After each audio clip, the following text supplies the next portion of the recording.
Okay guys, check out no. Ito ang sekreto para manatiling malinis yung water ng swimming pool nyo. Every month kasi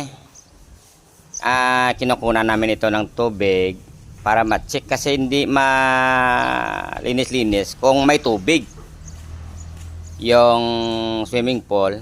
Yung mga tina-tina, ang tawag dyan, tina ba or lumot, hindi maalis-alis. So secret dyan,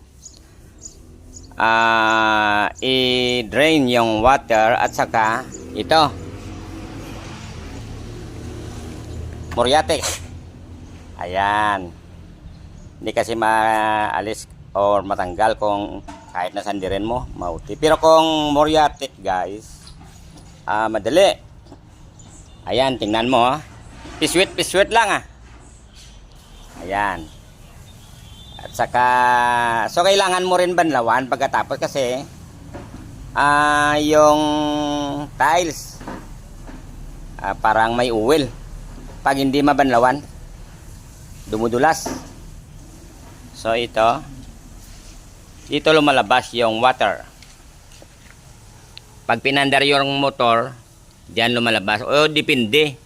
Kasi pag wala namang tubig or mainit ang panahon, sa ilalim kasi niyan may bolt. Buksan lang namin diyan yung lahat ng water dito sa swimming pool. Pupunta na yan sa drainage system ng bayan.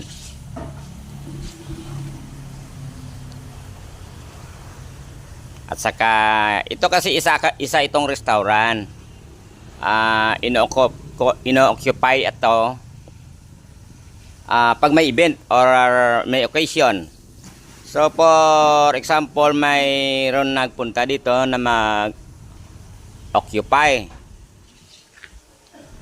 Depende kung include ang swimming pool. Ayan, nilalagyan na namin yan ng water para every time is ready. If children going to swim, siyempre may bayad Ang bayad pala dito sa swimming pool, 50 yung bata, no? At saka yung medyo may edad na, halimbawa kung sa school, high school na ba, ayan, 70 yan.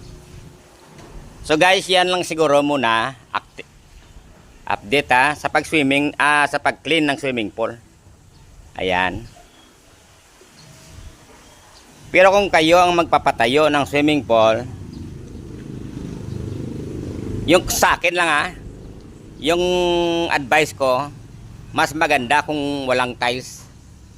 Finishing lang at saka lagyan mo ng masilya o saka pinta na medyo makapal. Marami naman dyan pinta na parang rubberized. Kasi yung tiles kasi may joint pa Pero pag pininta mo ng rubberized, sure guys na ang water hindi masasayang. Hindi mo na kailangan i-masilya or drought. Kasi nga direct pinta. So yun, pintahan mo lang ng blue para magbabagay sa water. Yun lang naman ang masami. So yun lang guys, no? Until next time, pag mag-send kami ng tubig, ipakita ko sa inyo or maglagay kami tubig kung saan dumadaan kasi may isang lalagyan kami ng water na niluluto mula lang chlorine bago itapon dito sa swimming pool.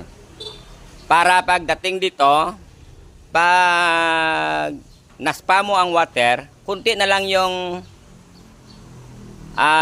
lilinisin nyo. Medyo maliit na lang ba ang ang lugdang kung sa Bisaya pa. Or mga dapat mo i-vacuum. Kunti na lang, so madali.